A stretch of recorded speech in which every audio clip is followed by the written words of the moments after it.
ஆண்டவர் இரட்சகரும் ஆகிய இயேசு கிறிஸ்துவின் இனியதான நாமத்தினாலே உங்கள் அனைவரையும் வாழ்த்தி வரவேற்கின்றேன். நம்ம தொடர்ந்து தியானித்து வருகின்ற நம்முடைய பேப்டிஸ்ட் சபைகளுடைய காரியங்களை குறித்து நாம ஒவ்வொரு வாரத்தில் நாம் தியானித்து வரோம். London baptist confirmation of faith என்ற இதிலிருந்து நாம் ஒவ்வொரு வாரமும் நம்ம அதிலிருந்து ஒவ்வொரு பகுதியை ஒவ்வொரு தலைப்பை நம்ம எடுத்து நம்ம அதை பிரசங்கித்து அதை தியானித்து வரோம். இதுவரைக்கும் அதிலிருந்து நம்ம 5 செய்திகளை கேட்டிருக்கிறோம். முதல்ல தேவனுடைய திருவார்த்தைகள், பரிசுத்த வேத வசனங்கள் என்கின்ற அதிலிருந்து செய்தியையும், அடுத்து தேவனுடைய பரிசுத்த திருத்துவம் என்கின்ற தலைப்பிலிருந்து ஒரு செய்தியையும், அடுத்து மூன்றாவதாக தேவனுடைய தீர்மானம் என்கின்ற தலைப்பிலிருந்தும், கடைசியாக சிருஷ்டிப்பு என்கின்ற தலைப்பில் 2 செய்திகளை கேட்டோம். தேவனுடைய சிருஷ்டிப்பு எவ்விதமாக நம்முடைய வாழ்க்கையிலே வெளியரங்கமாக்கப்படுகிறது, தேவன் இந்த சிருஷ்டிப்பு நிமித்தம் அவருடைய வல்லமையை எப்படி நமக்கு வெளியரங்கமாக்கினார் என்று சொல்லி அதிலிருந்து 2 விதமான செய்திகளை நாம் தியானித்தோம். இப்பொழுது அதில் இருந்து 5வது தலைப்பு தேவனுடைய முன்னறிவு. தேவனுடைய முன்னறிவு என்பது நம்முடைய வாழ்க்கையில் அது எவ்விதமாய் வெளியரங்கமாக்கப்படுகிறது, எப்படி வெளிப்படுகிறது, தேவன் நம்முடைய வாழ்க்கையில் செய்கின்ற காரியங்களை எவ்விதமாக முன் அறிகிறார் என்று சொல்லி இன்றைய தினத்தில் நாம் முதல் செய்தி கேட்கிறோம். இந்த தலைப்போட 2 செய்திகள் நாம் கேட்டிருக்கிறோம். இந்த வாரத்தில் அதனுடைய முதல் பாட செய்தியை உங்கள் மத்தியிலே நான் பிரசங்கிக்க ஆசைப்படுகின்றேன். நமக்கு அநேகருக்கு நம்முடைய வாழ்க்கையில நம்ம துண்டு போன நேரங்களில் அல்லது சோதனை மிகுந்த நேரங்களில் நமக்கு வருகின்ற கவலைகள் நிமித்தம், நமக்கு வருகின்ற பிரச்சனைகள் நிமித்தம், ஏன் இது எனக்கு நேரிடுது, ஏன் இப்படிப்பட்ட பிரச்சனைகள் என்னுடைய வாழ்க்கையில் வர தேவன் அனுமதிக்கிறார், ஏன் இப்படிப்பட்ட பிரச்சனைலாம் எனக்கு வரணும் என்று சொல்லி நாம் அநேக முறை யோசிப்பது உண்டு. இன்னைக்கு பார்த்துதான் இப்படி நடக்கணுமா, இப்பன்னு பார்த்துதான் இப்பதான் கொஞ்சம் நாம குடும்பமாக கொஞ்சம் சமாதானமாக முன்னேறிக்குவோம், இப்பன்னு பார்த்து இப்படி ஒரு துயர சம்பவம் நடக்கணுமா, இப்பன்னு பார்த்து ஏதாவது ஒரு பிரச்சனை வருமா என்று சொல்லி நாம் அநேக முறை யோசிப்பது உண்டு. நானும் அநேக முறை யோசித்திருக்கிறேன். கடந்த மாதத்தில் என்னுடைய பிறந்த நாளின் போது நாங்கள் சேலம் சென்றுட்டு நாங்கள் திரும்பி வந்துட்டு இருக்கிற சமயத்தில் அநேகருக்கு தெரியும், அநேகருக்கு தெரிய வாய்ப்பு இல்லை. நாங்கள் வாகனத்தில் நான் வந்துட்டு இருக்கும் பொழுது திடீர்னு வண்டியிலிருந்து அப்படியே கீழே விழுந்து ஒரு சின்ன ஒரு ஆக்சிடென்ட் எனக்கு நேரிட்டது. அநேகருக்கு நான் சொல்ல ஏன் சொல்லணும்னு சொன்னால் பிறந்த நாள் இப்படி ஆகிடுச்சுன்னு சொல்லி அநேகர் வருத்தம் தெரிவிப்பார்கள் சொல்லி என்னுடைய குடும்பத்திற்கு கூட நான் தெரிவிக்கிறேன். நான் அதை அப்படியே விட்டுட்டேன். எனக்கு அதுக்கு பின்பதாக நான் யோசித்தேன், இன்றதான் இப்படி நடக்கணுமா, பிறந்த நாள் அன்னைக்கு தான் இப்படி ஒரு ஆக்சிடென்ட் ஆகுமா என்று சொல்லி நான் புலம்பிக்கிட்டே இருந்தேன். சகோதரர் மணிகண்டன் தான் என்னை ஹாஸ்பிட்டல் கொண்டு போனாரு.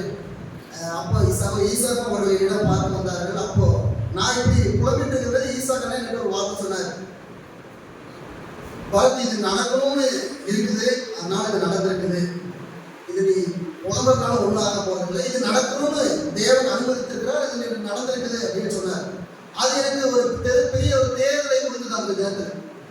அப்ப நம்முடைய வாழ்க்கையில நடக்கக்கூடிய எல்லா காரியங்களும், நம்முடைய வாழ்க்கையில சம்பவிக்கின்ற நம்மை சுற்றி நடக்கக்கூடிய எல்லா காரியங்களும் ஏற்கனவே தேவனுடைய முன் அறிவின்படி அது ஒழுங்கு செய்யப்பட்ட ஒன்று.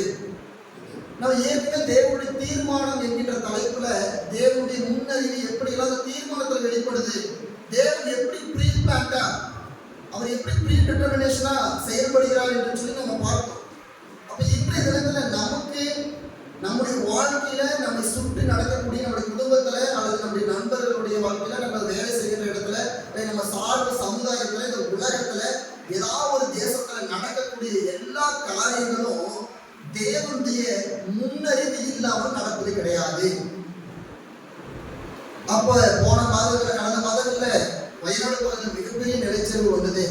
இது ஆண்டவருக்கு தெரிந்தது தானே, இப்படி நடக்க போகுது தெரிஞ்சு ஏன் ஆண்டவர் அதை அனுமதித்தார்? எத்தனையோ இடங்கள்ல சூறாவளி காற்று, புயல், நிலநடுக்கம், பூமி அதிர்ச்சி, எவ்வளவோ பேரிழப்பு வருகிறது.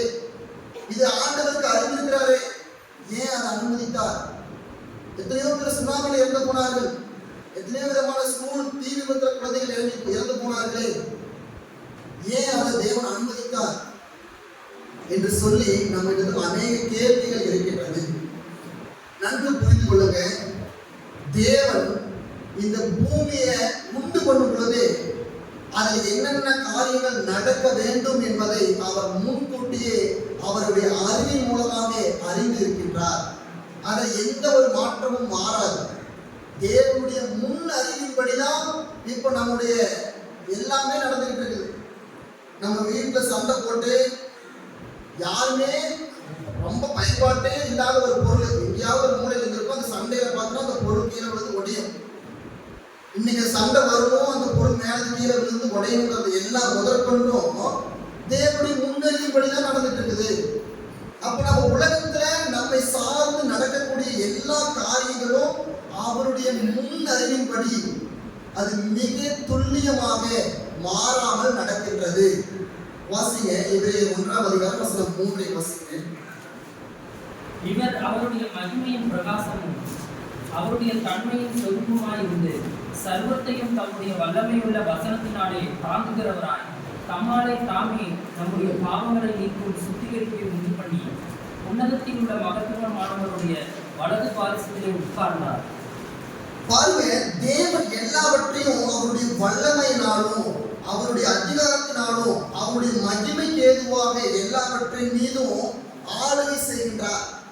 அவருடைய ஆளுகை தான் நம்ம நடக்கக்கூடிய எல்லா காரியத்தின் மீதும் நடக்கின்றதா இருக்கிறது. அது மனிதர்களுக்கு மாத்திரம் கிடையாது. தேவன் முன்னறிகின்ற அறிவானது அது எல்லா சிருஷ்டிப்புகளின் மீதும் அது பரிபூர்ணமாக நடக்கின்றது. அது இயற்கையின் மீது தேவனுடைய முன்னறிவு இருக்கிறது, அதன்படிதான் அது நடக்கிறது. மலைகளின் மீது, காற்றின் மீது, கடலின் மீது, விலங்குகளின் மீது, பறவைகளின் மீது சொல்லி எல்லா சிருஷ்டிப்புகளின் மீதும் தேவனுடைய முன்னறிவின் வல்லமையானது வெளியரங்கமாக்கப்படுகிறது.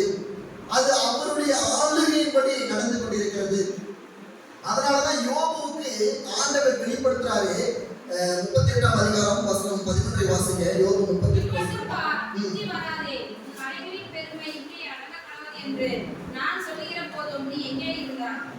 இம்மட்டும் வா, மிஞ்சி வராதே, உன் அலைகளின் பெருமை இங்கே அடங்க கடவுது என்று நான் சொல்லுகிறது போது நீ எங்கே இருந்தாய். யோசித்து பாருங்க, கடல் அலையானது இவ்வளவு தூரம் தான் அந்த அலை வரணும், இதற்கு மிஞ்சி வரக்கூடாது என்று சொல்லி கடலுக்கு யாரு கட்டளை போட்டிருக்க முடியும்? இந்த திசையில் இருந்து தான் காற்று வரணும், இந்த பகுதியில தான் மழை பெய்யும், அது இந்த மாதத்துல இந்த தேதியில பெய்யும் சொல்லி மழைக்கு யாரு கட்டளை போட்டிருக்க முடியும்? இந்த இடங்கள்ல தான் நிலச்சரிவு உண்டாகணும், இந்த இடத்துல தான் பூமி எதிர்ச்சி உண்டாகணும் சொல்லி பூமிக்கும் நிலங்களுக்கும் மலைகளுக்கும் யார் அதிகாரத்தை செலுத்திருக்க முடியும்?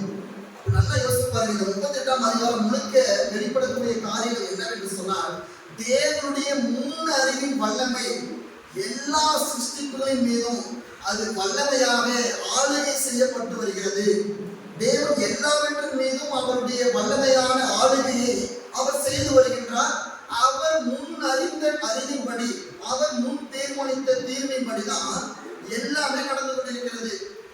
அப்போ நாம நம்முடைய வாழ்க்கையில நமக்கு ஒரு பிரச்சனையோ அல்லது ஒரு போராட்டமோ அல்லது ஒரு கஷ்டமான சூழ்நிலை நமக்கு உண்டாகும் போது, ஏன் எனக்கு ஆண்டவர் இதை அனுமதித்தார், ஏன் இது எனக்கு செய்தார், ஏன் என் குடும்பத்திற்கு மாத்திரம் இதை செய்தார், ஏன் இப்படிப்பட்ட பிரச்சனை என் சரீரத்துக்கு மட்டும் வருது, ஏன் இப்படிப்பட்ட வியாதி என்னுடைய உடம்புல வருது, என் பிள்ளையோட உடம்புல மட்டும் ஏன் பிரச்சனைகள் வருது என்று நாம் புலம்புவது வீணான பொருள். ஏன்னா ஆண்டவர் முன்கூட்டியே இது எல்லாம் சம்பவிக்கும் என்று சொல்லி அவர் முன்கூட்டியே அவருடைய முன் அறிவின்படி அறிந்திருக்கின்றார். அதன்படிதான் அதை ஒவ்வொரு நாளும் நம்முடைய வாழ்க்கையில அவர் பரிபூர்ணமாய் செய்து வருகின்றார்.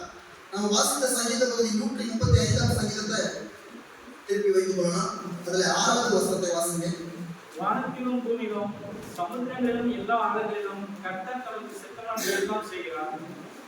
பாருங்க, எங்கெல்லாம் அவருடைய வானத்திலும் பூமியிலும் சமுத்திரங்களிலும் எல்லா ஆழங்களிலும் கர்த்தர் தமக்கு சித்தமானவைகளை செய்கின்றார்.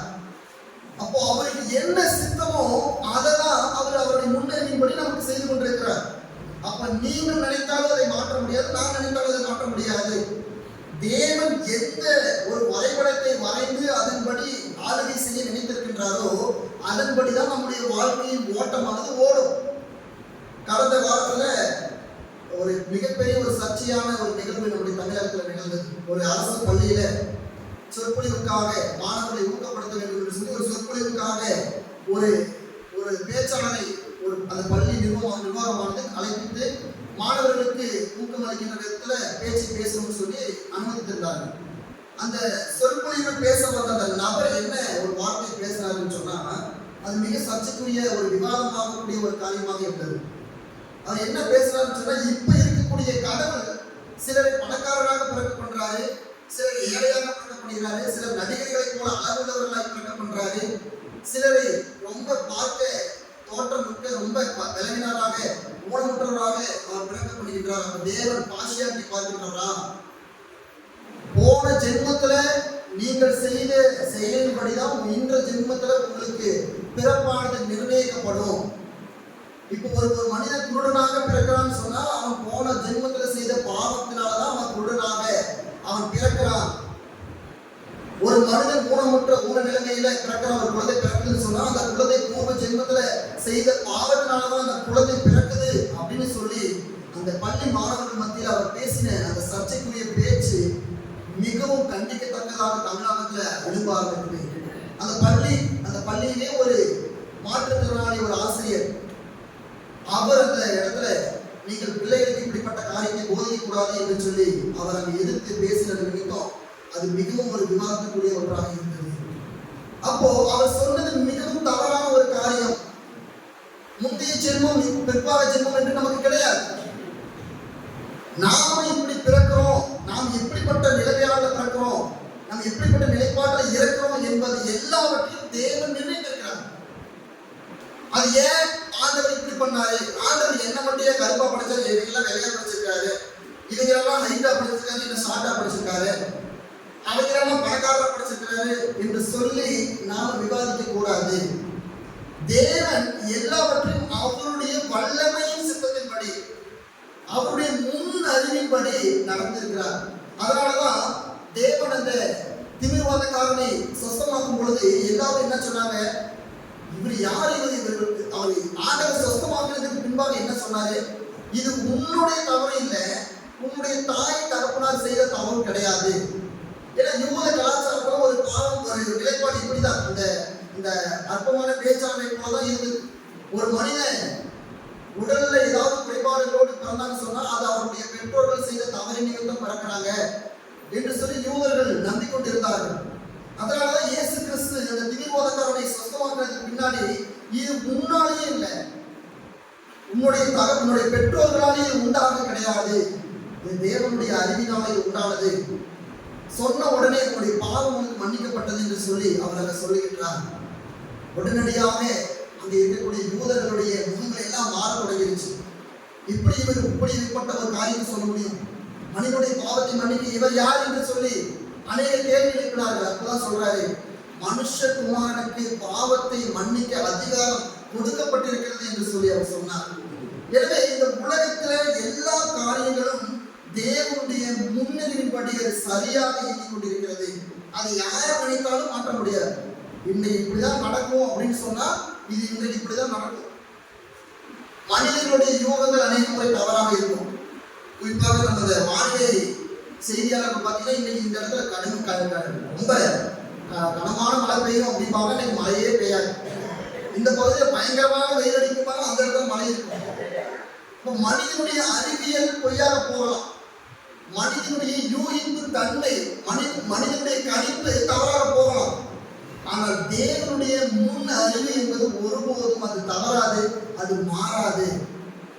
அது அவர் குறித்த பிரகாரமாக அவர் வரைந்த அந்த முடிவின் பிரகாரமாக அது சரியாக இம்மட்டுமாக நடந்து வருகிறது. வாசிங்க ஏசாயா 46ஆம் அதிகாரம் 10-11 உள்ள வசனங்கள். அந்தத்திலுள்ளவர்களை ஆதிமுதற் கொண்டு இன்னும் செய்யப்படாதவர்களை பூர்வகால முதற் கொண்டு அறிவிக்கிறேன். என் ஆலோசனை நிலைநிற்கும், எனக்கு சித்தமானவை எல்லாம் செய்வேன் என்று சொல்லி உராஞ்சுகிற ஒரு பட்சியை கிடைக்கின்றோம். என் ஆலோசனை நிறைவேற்றும் மனுஷனை கூட தேசத்திலிருந்து வரவழைக்கிறதா இருக்கிறேன். அதை சொன்னேன், அதை நிறைவேற்றுவேன், அதை திட்டம் பண்ணினேன், அதை செய்து முடிப்பேன். என் ஆலோசனை நிலைநிற்கும், எனக்கு செய்வேன், அதை சொன்னேன், அதை நிறைவேற்றுவேன், அதை திட்டம் பண்ணினேன், அதையே செய்து முடிப்பேன். அப்ப பாருங்க, ஆண்டவர் அவர் என்ன செய்ய காத்திருக்கிறாரோ அதுதான் இந்த பூமியில நடக்கும். யாருடைய வாழ்க்கையில ஆண்டவர் எதை செய்ய முடிவு பண்ணிருக்கிறாரோ அதுதான் அவர்களுக்கு வரும். அதான் அவர் சொல்றாரு, நான் எதை திட்டம் பண்ணிடணும் அதையே நடப்பிப்பேன், அதையே முடிப்பேன், அதையே வாய்ப்பு பண்ணுவேன். அப்போ பூமியில மனிதர்கள் நாம எதை செய்தாலும், நம்ம எந்த காரியங்களை செய்தாலும் அதில் தேவனுடைய முன்னறிவு இருக்கிறது என்பதை நம்ம உணர்ந்து செயல்பட வேண்டும். தேவனுடைய முன்னறிவின் வல்லமை எப்படியாக பார்க்கணும்னா அது மிக துல்லியமாக செயல்படுது. ரொம்ப அக்யூரேட்டா, அதுல எந்த ஒரு சேஞ்சும் எந்த ஒரு குறைவும் இருக்காது, அதுல துல்லியமாக அது இருக்கிறது. அதனால மத்திய 10:29-31 வாசிக்கும் பொழுது உடைய தலையில் இருக்கின்ற முடிகள் எல்லாம் எண்ணப்பட்டிருக்கிறது. அப்ப தேவனுடைய முன் அறிவு என்பது அது மிக துல்லியமாக சரியான விதத்துல மாறாமல் நடைபெறுகிறது. வாசிக்கிறது வசனத்துல, உங்கள் தலையுள்ள மயிரெல்லாம் எண்ணப்பட்டிருக்கிறது, ஆதலால் பயப்படாதீர்கள், அநேக மனிதனான் குருவிகளை பார்க்கிறோம், நீங்கள் விசேஷத்தவர்களாய் இருப்பீர்கள். பாருங்க, என்னுடைய தலையில் இருக்கின்ற மயிர்கள் எல்லாம் எண்ணப்பட்டிருக்கிறது, ஒன்றும் அதுல மாறுவதில்லை. அநேக அடைக்கலான் குருவிகளை பார்க்கிறோம், நீங்கள் விசேஷித்தவர்கள். அப்போ கிறிஸ்தவர்களாகிய நாம நம்முடைய வாழ்க்கையில நமக்கு ஏதாவது ஒரு பிரச்சனையோ அல்லது பாரமோ அல்லது ஒரு துன்பமோ வரும் பொழுது வீணாக புலம்புவதை காட்டினோம், இது எது நடக்கிறதோ அது தேவனுடைய அறிவின்படி என்னுடைய வாழ்க்கையில நடந்து கொண்டிருக்கிறது என்று சொல்லி நாம தேவனுக்கு முன்பாக நம்ம நம்முடைய வாழ்க்கையை ஒப்பு கொடுத்து நம்ம வாழ ஆரம்பிக்கணும். அதுக்கு முன்னேறி நம்ம செல்லணும். துவண்டு போய் நம்ம அதிலே இருக்கக்கூடாது. குறிப்பாக ஒரு வீட்டுல ஒரு இறப்பு செய்தி, ஒரு நபர்களுடைய இறப்பு வந்துவிட்டது என்று சொன்னால் அந்த குடும்பம் முழுக்க ஒரு துவண்டு போன நிலைமையில் இருப்பார்கள். ஏன் இது சம்பவித்தது, இது ஏன் எனக்கு நேரிட்டது, ஏன் தேவன் இப்படிப்பட்ட ஒரு இழப்பை எங்களுடைய குடும்பத்தில் கொடுத்தார். மனிதர்களாகிய அனைவருக்கும் இறப்பு என்பது ஒரு காத்திருக்கக்கூடிய ஒன்று. அது மனிதனுடைய எந்த வயதிலும் வரக்கூடிய ஒன்று. அது பிறந்த ஒரே நாள்ல அந்த குழந்தையானது இறக்கலாம். ஒரு மாதம், ஒரு வருடம் அல்லது 10 ஆண்டுகள், 20 ஆண்டுகள், 100 ஆண்டுகள்ல கூட ஒரு மனிதன் இறக்கலாம். ஆனால் இறப்பு என்பது மாறாத ஒன்று. ஆனால் எப்ப ஒரு மனிதனுடைய இறப்பு நம்முடைய குடும்பத்துல யார் வீட்டுல வந்தாலும் சரி, முதல்ல துவண்டு போய் உட்காரக்கூடாது. இஸ்லாமியர்களை பார்த்தீர்கள் என்று சொன்னால், பொதுவாக இஸ்லாமியர்களுடைய இறப்பு நிகழ்வுல பார்த்தீங்கன்னா ஒருவர் கூட முகம் மாறி இருக்காது. ஏன் என்று சொன்னால் அவர்களுக்கு சிறு வயது முதல் கற்பிக்கக்கூடிய காரியம் என்னவென்று சொன்னால், மறுமையான வாழ்க்கையை நோக்கி நாம் பயணிக்கணும் என்கின்ற அந்த காரியத்தை அவர்கள் மிக ஆனந்தமாக நம்புவார்கள். அதனாலதான் அந்த இறப்பு முடிந்தவுடனே அவர்கள் மிக விமர்சையாக கொண்டாடுவார்கள். ஏன்னா அடுத்த ஒரு மறுமையை நோக்கி நம்ம வாழ போறோங்கிற அந்த நிச்சயம் அவர்களுக்கு இருக்கிறது. அதே போல அதை விட அதிக நிச்சயம் நமக்கு வேண்டும். நாம இறக்குறோம், நம்ம குடும்பத்துல ஒரு இறப்பு உண்டாகுதுன்னு சொன்னா அது இறப்பு, ஐயோ இறந்து போயிட்டாங்களே, குடும்பம் என்ன ஆக போகுது, நம்ம எப்படி வாழ போறோம், எப்படி நம்ம பயணிக்க போறோம், பிள்ளை இருக்கிறாங்க, கடன் இருக்குது, இன்னும் எவ்வளவோ நம்ம செய்ய வேண்டியது இருக்குது, அதுக்குள்ள விட்டுட்டு போயிட்டாருன்னு சொல்லி நம்ம யாருடைய இறப்பை குறித்து நம்ம துக்கித்து அழக்கூடாது. அதெல்லாம் ஆண்டவர் சொல்றான், ஒரு மனிதனுடைய இறப்பை குறித்து நீங்கள் துக்கித்து அழக்கூடாது. ஏனென்று சொன்னால் அவர்கள் தேவனுடைய ராஜ்யத்தை, தேவனுடைய சமூகத்தை நாடி போயிட்டு இருக்கிறாங்க. அது அவர்கள் முன்பதாகவே கொடுக்கப்பட்ட ஒரு பாக்கியம். எனவே நாம மிக தைரியமான பிள்ளைகளாக காணப்படணும். இதை ஆண்டவர் அனுமதிக்கிறார். இதுல ஆண்டவருடைய அறிவானது வெளியாகப்படுகிறது. ஆண்டவருடைய அனுமதியோடு தான் இந்த இறப்பு நிகழ்ந்திருக்கிறது என்று சொல்லி நாம் ஒப்பு கொடுத்து விட்டு நம்ம முன்னேறி பயணிக்கக்கூடிய பிள்ளைகளாய் நாம் மாற வேண்டும். அதே சமயம் ஆண்டவருடைய முன் அறிவு என்பது அவருடைய மகிமையின் புகழ்ச்சிக்காக அது ஏதுவாக இருக்கிறது. அது என்ன மகிமையின் புகழ்ச்சி? ஆண்டவர் என் வாழ்க்கையில ஒரு கஷ்டத்தை கொடுத்து அதன் மூலமாக அவர் சந்தோஷப்படுறாரா? மனிதனுக்கு வரக்கூடிய கஷ்டத்தை நிமித்தம் ஆண்டவர் மகிழ்ந்து கொண்டிருக்கிறாரா? கிடையாது. ஆண்டவர் செய்கின்ற யாவும், அது இன்பமானது, அது கஷ்டமானது, எது எப்படிப்பட்டதாக இருந்தாலும் அது யாவும் அவருடைய மகிழ்ச்சியின் புகழ்ச்சிக்காக, மகிமையின் புகழ்ச்சிக்காக அது ஏதுவாக அமைகிறது. எபேசியர் 1:11 வாசிங்க. கிறிஸ்துவின் மேல் உன்னே நம்பிக்கையாய் இருந்த நாங்கள் அவருடைய மகிமையின் புகழ்ச்சியாய் இருக்கும்படிக்கு பாருங்க, முன்னே கிறிஸ்துவுக்கு சாட்சியாக இருந்த நாங்கள் அவருடைய மகிமையின் புகழ்ச்சிக்கு, அப்போ நாம செய்கின்ற எல்லா காரியங்களையும் அவருடைய மகிமையின் புகழ்ச்சிக்காக செய்ய வேண்டும். நம்ம செய்யக்கூடிய காரியங்கள், நம்ம நடப்பிக்கக்கூடிய காரியங்கள், நம்ம திட்டமிடுகின்ற காரியங்கள், அது குடும்பத்தில் இருந்தாலும் சரி, அது சமூகத்தில் இருந்தாலும் சரி, திருச்சபைகளாக இருந்தாலும் சரி, நாம அதை அவருடைய நாம மகிமைக்கு என்று, அவருடைய மகிமையின் புகழ்ச்சிக்கு என்று நாம செய்ய வேண்டும். ஏன் இது மனிதன் மட்டும்தான் ஏன் செய்யணும் அப்படின்னு சொல்ல, ஆண்டவர் இதை நமக்கு முன்பதாகவே செய்துவிட்டார். தேவனுடைய மனுஷகுமாரனாகிய கிறிஸ்துவை நம்மளுடைய பாவத்தின் விடுதலைக்காக அவர் நமக்காக அர்ப்பணித்தார். ஏன் ஒரு கடவுள் மனித ரூபம் எடுத்து மனித சாயலாகி, ஏன் அடிமை ரூபம் எடுத்து அடிக்கப்பட்டு ரத்தம் சிந்தி ஏன் அவர் அதை செய்யணும்? அது அவசியமே இல்லையே. அப்போ அதுவும் தேவனுடைய உண்மையின்படி நடந்த ஒரு காரியம், அதுவும் தேவனுடைய மகிமை புகழ்ச்சிக்காக நடக்கப்பட்ட ஒரு காரியம். அப்போ கடவுளே அதை செய்திருக்கிறார் என்று சொல்லும் பொழுது நாம செய்வதில் எந்த ஒரு பாரமும் நம்ம வரக்கூடாது. அப்போ தேவனுக்காக பாடுகளை பெற்றுக்கொள்வது, தேவன் நிமித்தம் சங்கடங்களையும் கஷ்டங்களையும் ஏற்றுக்கொள்வது மிகுந்த பாக்கியம். அதெல்லாம் அநேக முறை சொல்வது உண்டு. கிறிஸ்துவினாலே உங்களுக்கு ஒரு பாடு வருகிறது, கிறிஸ்துவினாலே உங்களுக்கு ஒரு சோதனை உபத்திரம் வருதுன்னு சொன்னா உங்களை விட விசேஷித்த ஜனங்கள் வேற யாரும் கிடையாது. எனவே கிறிஸ்துவின் நிமித்தம் நீங்கள் பாடுகளை அன்னைக்கு சகிக்கிறவர்களா இருந்தீர்கள் என்று சொன்னால் நீங்கள் பாக்கியவான்கள். அதுதான் வேதம் சொல்லுது, கிறிஸ்துவின் நிமித்தம் நீங்கள் பாடுகளை சகிக்கின்றவர்களாய் காணப்படணும். ஏன் எனக்கு இப்படி நேரிட்டது? யோபு புலம்பவே கிடையாது. இந்த இடத்துல எனக்கு இப்படி நேரிச்சு. ஆனா கூட இருக்கின்ற அவருடைய நண்பர்கள், அவருடைய மனைவி, இதற்கு எல்லாரும் புலம்புறாங்க. உங்களுக்கு இப்படி ஒரு காரியம் நடந்திருக்க கூடாது எஜமான் என்று சொல்லி வேலைக்காரர்கள் கதறாங்க, அவங்களுடைய மனைவி கதறாங்க, அவருடைய நண்பர்கள் குழப்பத்தை உண்டு பண்றாங்க. ஆனால் யோபு மிக தெளிவாக இருந்தார். உனக்கு நேரிட்டது என்னுடைய அனுமதியால நேரிட்டிருக்கிறது. நான் அனுமதிச்சதுனாலதான் உனக்கு இப்படிப்பட்ட ஒரு சோதனையே வந்திருக்கிறது. அப்போ பிசாசானவனே உங்களை சோதிக்கணும்னு நினைச்சாலும் அது தேவனுடைய அனுமதி இல்லாம அவன் சோதிக்க முடியாது. அப்போ நமக்கு வருகின்ற சோதனை தேவன் யார் என்பதை இன்னும் அதிகமாக தேடக்கூடிய வல்லமையை உண்டாக்குகிறது. நமக்கு கஷ்டமே இல்லைன்னு சொன்னா ஒருவருமே ஆண்டவரை நோக்கி வரமாட்டோம். நமக்கு பிரச்சனையே இல்லை, நமக்கு எந்த சரீரத்தில் எந்த பிரச்சனையும் இல்லை, குடும்பத்தில் எந்த பிரச்சனையும் இல்லைன்னு சொன்னா யாருமே ஆண்டவரை தேடி வரமாட்டோம்.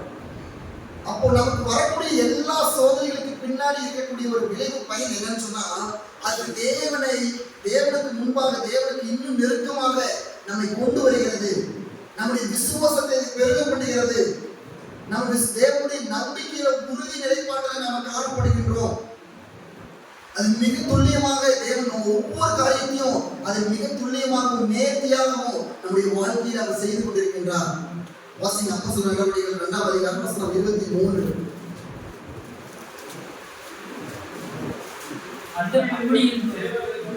நிர்ணயித்த ஆலோசனையின் படியையும் அவருடைய முன்னறிவின் படியையும் ஒப்புக் கொடுக்கப்பட்ட அந்த தேசத்தை நீங்கள் பிடித்து அக்கிரமக்காரருடைய கைகளினாலே சிலுவையில் ஆணி அடித்து கொலை செய்தீர்கள். பாருங்க, அதுதான் நான் ஏற்கனவே சொன்னது போல தேவனுடைய முன்னறிவின் படியும் கிறிஸ்துவானவர் பூமியில் பிறக்கணும், அவர் இவ்வளவு காலம் தான் வாழணும், அது இவ்வளவு காலத்துக்குள்ள அவர் மரணத்தை சம்பவிக்க நேரிடணும், அவர் யாரை சுத்தமாக்கணும், எங்கே குணமாக்கணும், எங்கே மாற்றத்தையும் அதிசயத்தை நடப்பிக்கணுங்கிறது எல்லாமே தேவனுடைய முன்னறிவின்படி நடந்தது. அப்படி முன்னறிவின்படி நடந்தவரை நீங்கள் கொலை செய்தீர்கள் என்று சொல்லி அங்க நாம் பார்க்கிறோம். அப்போ நடக்கக்கூடிய எல்லா காரியங்களும் ஆண்டவருடைய அனுமதியோடு, அவருடைய திட்டத்தின் தீர்மானத்தினோடு, அவருடைய வல்லமையின் அதிகாரத்தோடு நம்முடைய வாழ்க்கையில அது பரிபூர்ணமாய் நடந்து கொண்டிருக்கிறது. நாம தேவனுடைய பிளான, தேவனுடைய திட்டத்தை நாம மாற்ற முடியாது. நம்ம எதை செய்தாலும் எது நடக்கணும்னு இருக்குதோ அதுதான் நடக்கும். அதுதான் நீதிமொழிகள் 14ஆம் அதிகாரம் 33ஆவது வசனத்துல சீட்டு மடியிலே போடக்கூடும் காரிய சித்தியும் கர்த்தரால் வரும். நீங்கள் எதை வேணாலும் செய்ய நினைக்கலாம், இப்படி பண்ணணும் அப்படி பண்ணணும், வருகின்ற வருடங்கள்ல இதெல்லாம் தீர்மானிக்கணும், இப்படிலாம் பண்ணணும், இதெல்லாம் செய்யணும், இங்க செய்யணும், அதை செய்யணும்னு சொல்லி ஏகப்பட்ட தீர்மானங்களையும் திட்டங்களையும் நோக்கி உங்களுடைய வாழ்க்கையை ஓட்டத்தை நீங்கள் வரைந்து வைத்திருக்கலாம். இந்த இடத்துல பிள்ளைக்கு திருமணம் பண்ணி வைக்கணும், அந்த இடத்துல மகளுக்கு வேலை வாங்கி கொடுக்கணும், இந்த பொண்ணுக்கு அங்க சொல்லி எல்லா காரியத்தையும் நாம நினைக்கலாம். ஆனா காரிய சித்தி காரணம் அது நடக்கக்கூடிய என்னவோ அது தேவனால் வரக்கூடியது, அது உங்களால் வரக்கூடியது அல்ல. நம்ம எவ்வளவு தீர்மானங்களையும் திட்டங்களையும் யோசனைகளையும் நம்ம பிளான் பண்ணி வைத்திருந்தாலும் தேவன் எதை செய்ய நினைக்கிறாரோ அதை மாத்திரம்தான் நம்முடைய வாழ்க்கையில நேரிடும். வருகின்ற வருடம் எனக்கு கடனே இல்லாத ஒரு வாழ்க்கையாக நான் வாழணும் அப்படின்னு சொல்லி நம்ம நினைக்கிறோம். இந்த காரியம் பண்ணணும், இதெல்லாம் செஞ்சா வருகின்ற வருடம் எனக்கு ரொம்ப செழிப்பானதா இருக்கும், வருகின்ற வருடத்துல நான் ரொம்ப ஆசீர்வாதமா இருப்பேன், எந்த ஒரு பிரச்சனையும் இல்லை அப்படின்னு சொல்லி நம்ம தீர்மானம் செய்திருக்கலாம், முடிவு பண்ணி அதற்கான வேலைகளை நம்ம செய்திருக்கோம்.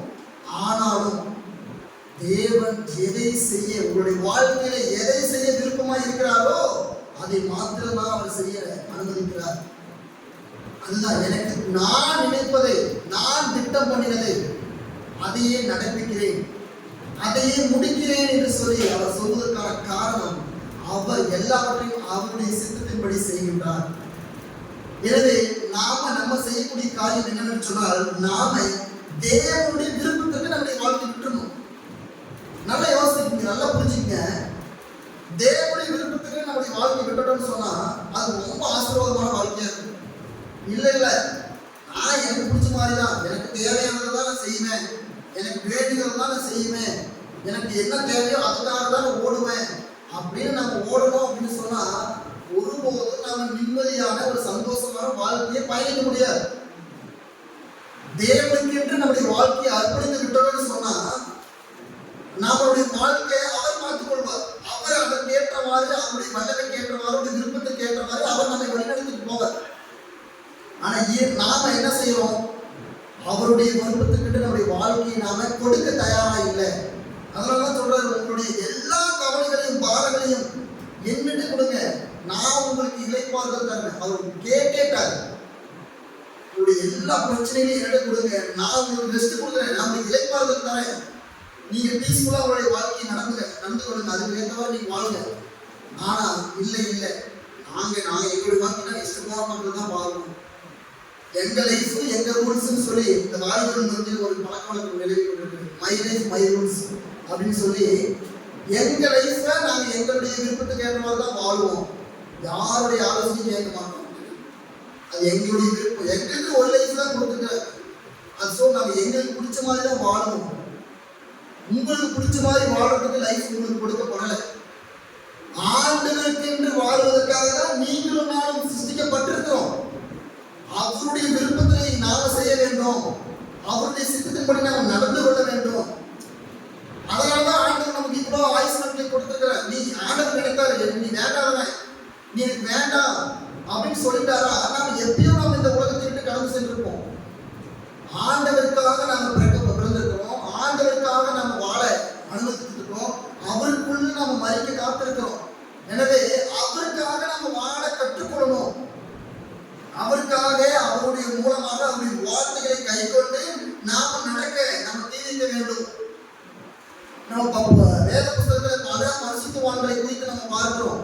ஏன் அவர்களை பரிசுத்தவான்கள் என்று வேதம் அநேக இடங்களை அவர்களை மேற்கொள் காட்டுன்னு சொன்னா அவர்கள் யாவரும் தேவனுக்காக அர்ப்பணித்து வாழ்ந்தவர்கள். அதனாலதான் அவருடைய மகிமை அவருடைய புகழை நாம இன்றைய தினத்திலே நாம பிரசங்கத்துல கேட்கிறோம், செய்திகளை கேட்கிறோம். அப்போ நம்முடைய வாழ்க்கையிலும் நாம தேவனுக்கு என்று வாழும் பொழுது, அவருடைய முன்னறிவின்படி நடக்கும் பொழுது நாமளும் தேவனுடைய மகிமையிலே புகழ்ச்சி அடைகின்ற ஒரு பொற்கிரீடமாக நாம் விளங்குவோம். ஆனால் நம்முடைய சுய அறிவுக்காக, சுய லாபத்திற்காக, சுய விருப்பத்திற்காக நாம் போடுவோம் என்று சொன்னால் அது ஒருபோதும் நம்முடைய வாழ்க்கைக்கு அது பிரயோஜனம் இல்லை. அது தேவனுடைய உறவில் இருந்து அது நம்மை விலகி போக பண்ணும் என்பதை நாம் புரிந்து கொள்ள வேண்டும். மற்றொரு காரியம், தேவனுடைய முன் அறிவு என்பது சில இடங்கள்ல அது வழிமுறைகளோடும் வழிமுறைகள் இல்லாமலோ வழிமுறைகளுக்கு மேலேயும் அது நடக்கக்கூடியதா இருக்கும். உங்களுக்கு சிம்பிளா சொல்லணும்னு சொன்னா, ஆண்டவர் நம்முடைய வாழ்க்கையில செய்ய இருக்கின்ற அந்த முன் அறிவின்படி நடக்கக்கூடிய காரியங்கள் எல்லாம் சில இடத்துல லாஜிக்கா தோணும். சரி, இதன்படிதான் இப்படி நடந்துச்சு, இதனால இப்படி இது சம்பவித்தது அப்படின்னு ஒரு லாஜிக் இருக்கும். சில இடங்கள்ல பார்த்தீங்கன்னா இது எப்படி நடந்தது இது ஏன் நேரிட்டது என்கின்ற ஒரு சரியான கிளாரிட்டி இல்லாம, ஒரு சரியான விழிப்புணர்வு இல்லாம, சரியான அறிவுத்தன்மை இல்லாம சில காரியங்கள் இருக்கும். ஆனால் எல்லாமே ஆண்டவருடைய முன்னறிவிப்படி தான் நடக்கும். அந்த முன்னறிவு தான் சில இடத்துல வழிமுறைகளோடும், சில இடத்துல விதிமுறைகளே இல்லாமலும், சில இடத்துல விதிமுறைகளுக்கு மேலேயும் நடக்கும். நான் சில உதாரணங்களை வேதத்தில் நான் சொல்றேன். முதல்ல அப்போஸ்தலர் 27ஆம் அதிகாரம் வசனம் 30 31 வசனங்களை வாசிங்க. அப்பொழுது கப்பலாட்கள்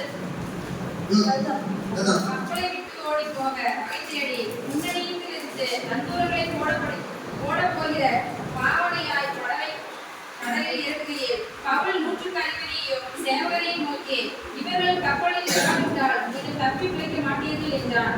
அப்பொழுது போர் சேவகர் படவின் கயிறுகளை அறுத்து அதை தாழ விட்டார்கள். பொழுது விடுகையில் எல்லாரும் போதனை பண்ணபடி பவுல் அவர்களுக்கு தைரியம் சொல்லி, நீங்கள் இன்று 14 நாளாய் ஒன்றும் சாப்பிடாமல் பட்டினியாய் இருக்கிறீர்கள்.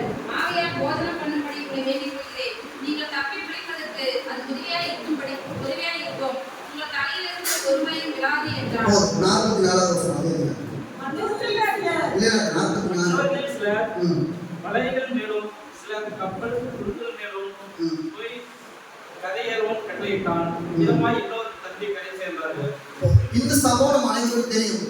கடல்ல பயணிக்கும் போது நடக்கக்கூடிய சம்பவத்தை நிமித்தம் எல்லாரும் குழப்பம் அடைகிறாங்க. இது ஏன் எப்படி நடக்குது, இதுல இருந்து நம்ம எப்படி தப்பு போறோம்னு சொல்லி ஒவ்வொரு முயற்சிகளாக அவங்க செய்யறாங்க. அவ்வளவுதான், நம்முடைய வாழ்க்கை முடிஞ்சு போச்சு.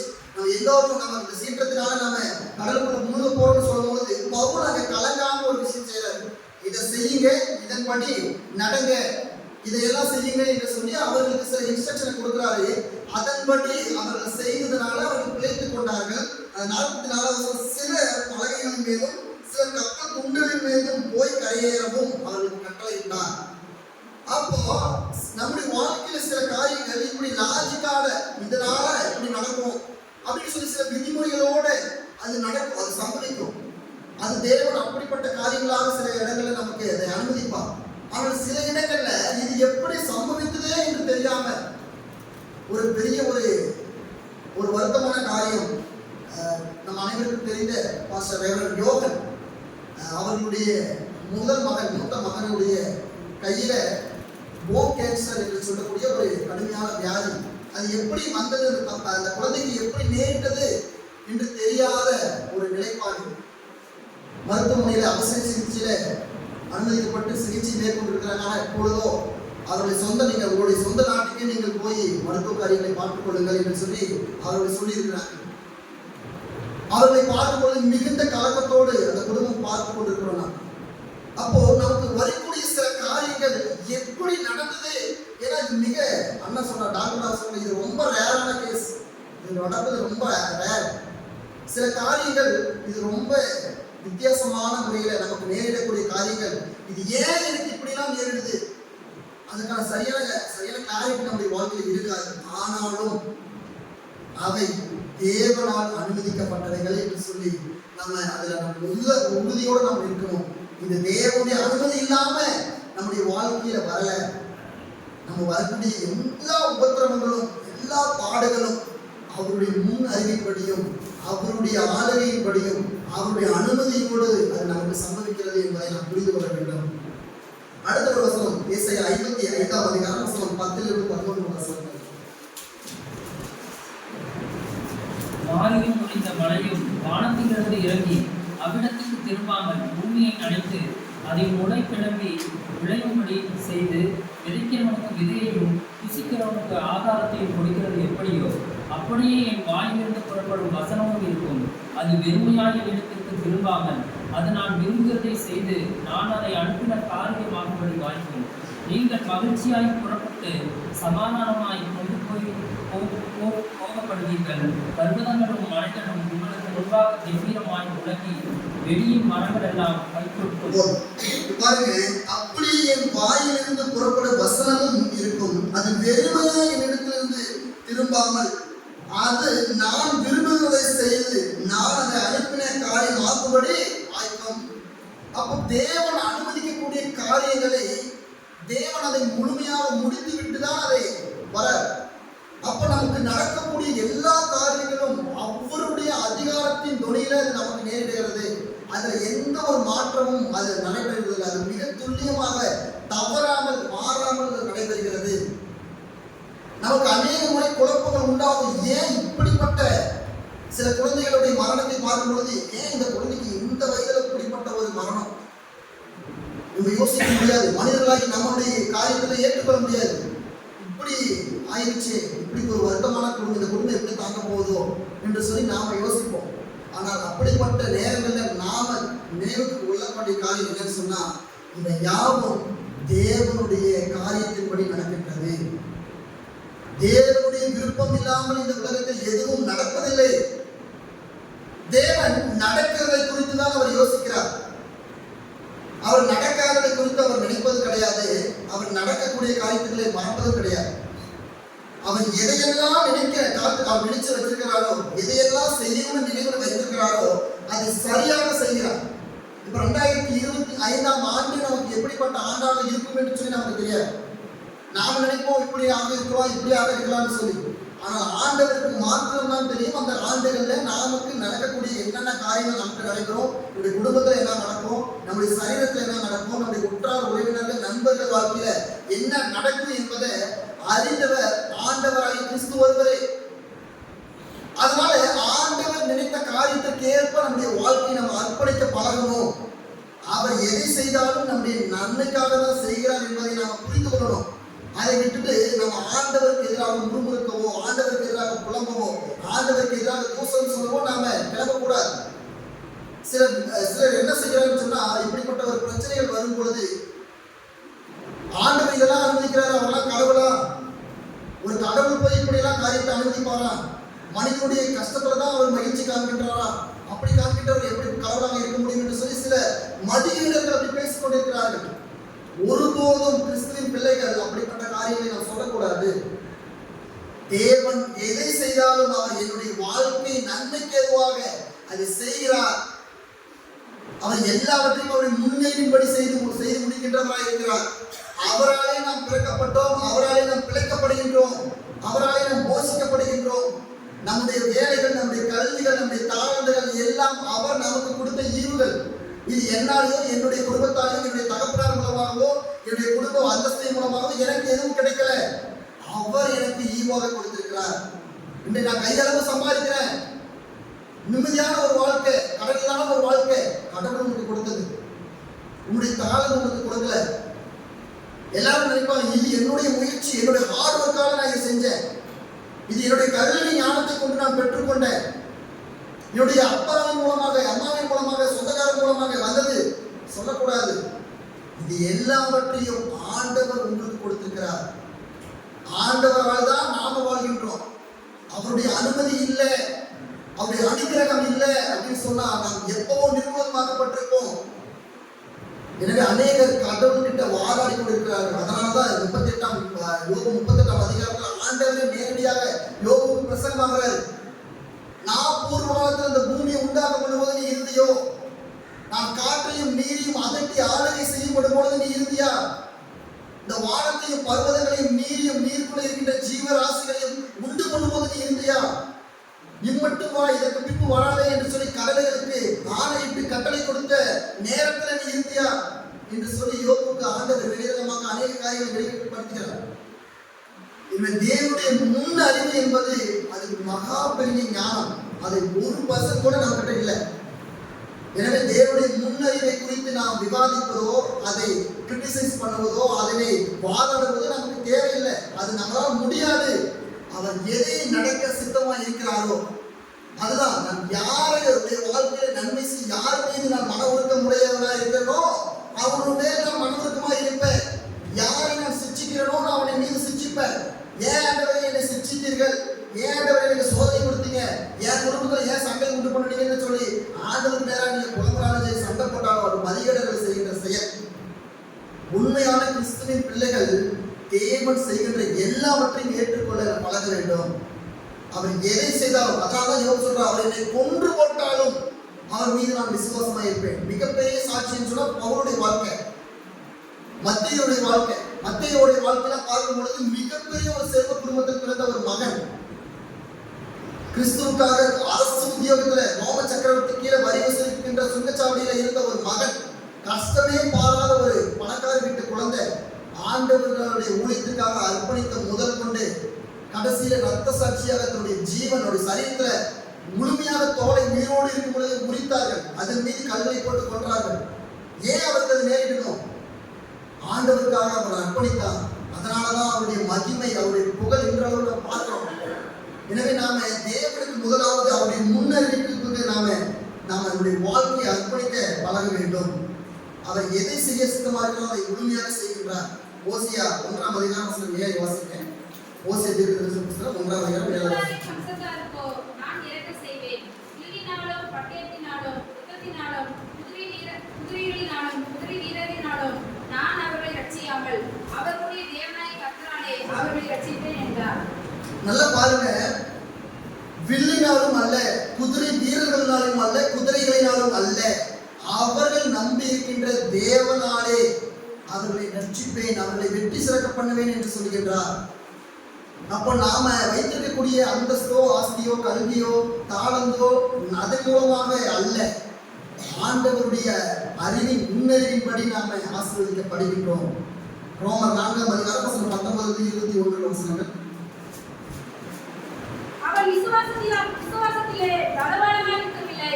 அவன் ஏறக்குறைய 100 வயதுள்ளவனாய் இருக்கும்போது தன் சரீரம் செத்து போனதிலும் சாராளுடைய கர்ப்பம் செத்து போனதையும் இல்லாதிருந்தான்.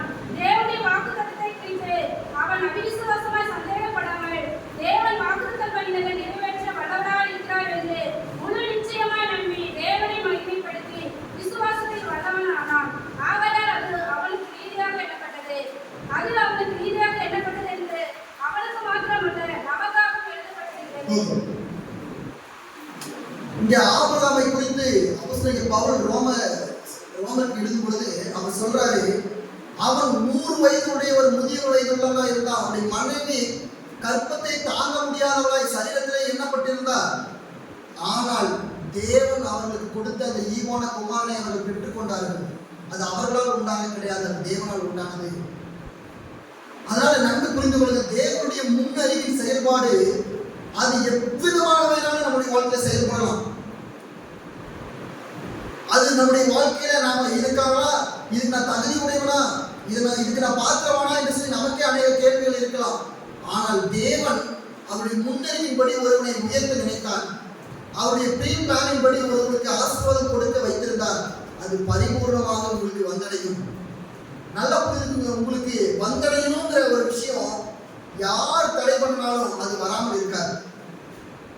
தேவன் உங்களுக்கு கொடுக்கணும்னு நினைத்துட்டாருன்னு சொன்னா அதை நீங்க யார் எவ்வளவு உலகத்துல எப்படிப்பட்ட பெரிய பிரபுக்கள் ராஜாக்கள் வந்து தடுத்தாலும், அதிகாரம் உடையவர்கள் வந்து தடுத்தாலும் அது தடைபெறாது. அது உங்களுக்கு பரிபூர்ணமாய் வந்து அடையும். ஆனால் அதே சமயம் தேவன் உங்களுக்கு கொடுக்க மனதில்லாமல் ஒரு சில காரியத்தை வைத்திருந்தார் என்று சொன்னால் அதை நீங்கள் என்னதான் குட்டிக்காரம் போட்டாலும் சரி, தலைவர் தான் பின்னாலும் சரி, அது கிடைக்காது. அப்ப தேவன் உங்களுக்கு வைத்திருக்கின்றது உங்களுக்கானது. அது உங்களுக்கு ஒருபோதும் அது மாறாது. அவர் குறிப்பிட்ட காலகட்டத்தில் அதை பரிபூர்ணமாக செய்கிறார். அதான் நம்ம பிரசையில வாசிக்கிறோம், அவர் எல்லாவற்றையும் நேர்த்தியாக அதிநதி காலத்திலே செய்ய வல்லவராக இருக்கிறார். அப்ப அவர் எதை செய்ய வைத்திருக்கிறார் அது பரிபூர்ணமாக உங்களுக்கு கொடுக்கப்படும், செய்யப்படும். ஆனால் ஒரு விஷயத்தை அவர் உங்களுக்காக வைக்கப்படல, இது உங்களுக்கானது கிடையாதுன்னு சொன்னா அதை நம்ம என்னதான் முட்டி மோதினாலும் அதை நமக்கு பெற்றுக்கொள்ள முடியாது. அதை நம்ம நினைவில் வைத்துக் கொள்ள வேண்டும். இறுதியாக ஒரே ஒரு வசனத்தை மட்டும் நம்ம வாசித்து நாம் நிறைவு செய்வோம். தானியேல் 3ஆம் அதிகாரம் 27.